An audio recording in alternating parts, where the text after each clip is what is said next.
Hey guys, I know this is a little bit overdue, but today is episode 2 of Combat Woodworks, and this one is a minimal money, minimal effort, minimal skill type of project. We're going to build 2 of these floating desks, and they're fairly sturdy, so let's get to it. So guys, when I said minimal tools, I mean minimal tools. You're going to need a sanding sponge, 2 paint brushes, a rag, a drill, a level, and maybe a nail gun, but it's not required. We're going to sand everything smooth. We're going to put the Prestain on it. We're going to let that dry. We're going to stain it white, and we're going to move inside.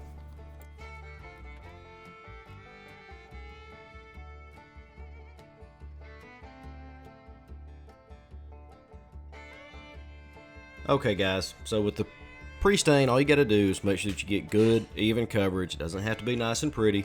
Let it penetrate for the time that the can says, and then wipe off the excess and allow it to dry. Especially on things like pine, like these tops are. If you don't do it, it'll look really splotchy, really uneven, and it just like garbage.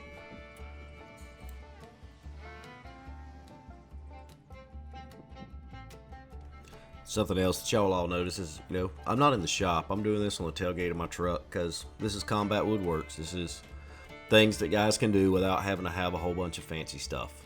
So if you have fancy stuff, use it. If you don't, this is just as good as sawhorses. And if you care that much about your truck, probably shouldn't be woodworking anyway.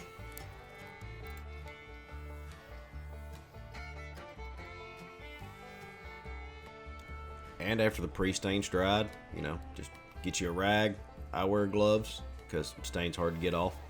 And I'm doing these linen white. Just dip your rag, rub it in, blend it around, let it set, wipe off your excess. It's a fairly easy project so far.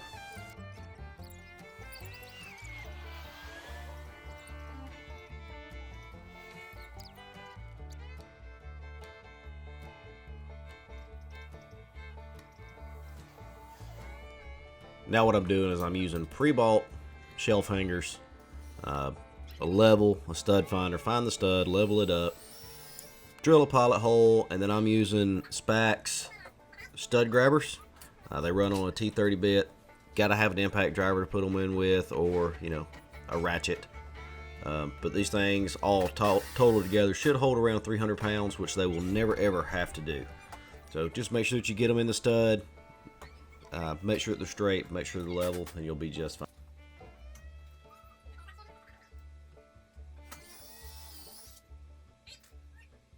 Come here.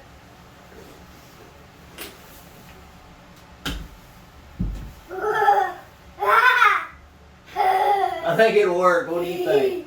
Yeah? That's funny. Is it? Yeah.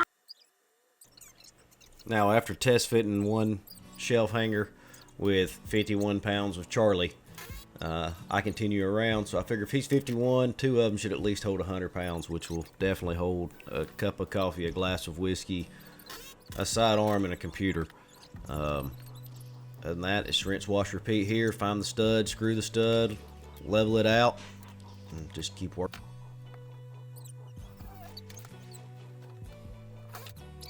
And there's a lesson in situational awareness and watching what you're doing. At least he fixed it and handed it to me when I needed it.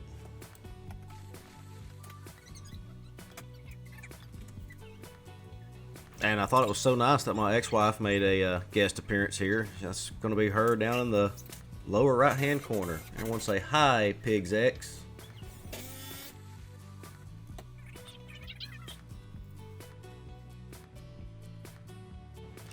Now to do the trim around the edges, I measured out. I cut one long piece with 2 45s on it and 2 short pieces with 1 45 on them. Stained them the same process as the tops and then attached them. The reason I cut the 45s on them was to blunt off the corners because these desks are crotch high on me and face high on the Charlie.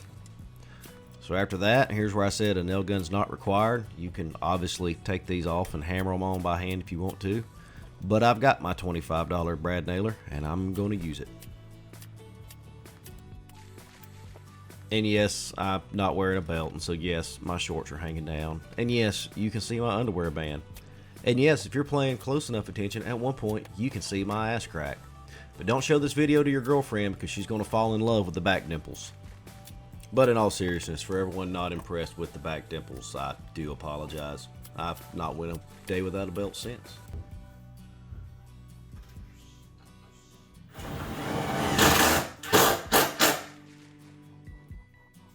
Where? Here, push down right here. Now, come over here. Push down over here. Push down on that. Push down hard. Real hard.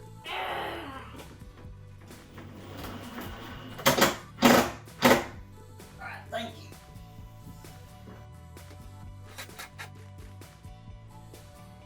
And after some help from a ghost busting half naked Ninja Turtle, we got everything affixed, put together, and screwed down.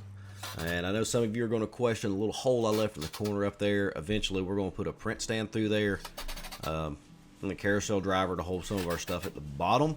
And so it's going to be a lot easier just to not build there as opposed to have to cut it out and redo everything later.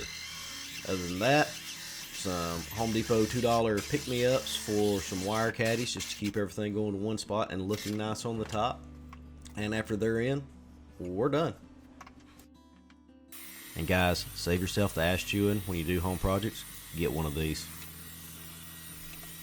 Well guys, that's the build. It's pretty simple. It's a few cuts, drilling a couple of holes, and applying a little bit of stain.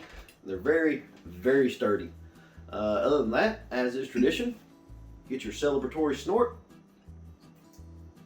Make sure to hit that like button, smash that subscribe button, leave me a comment, follow us on Instagram, and of course, come back for episode 3, which will air hopefully next week.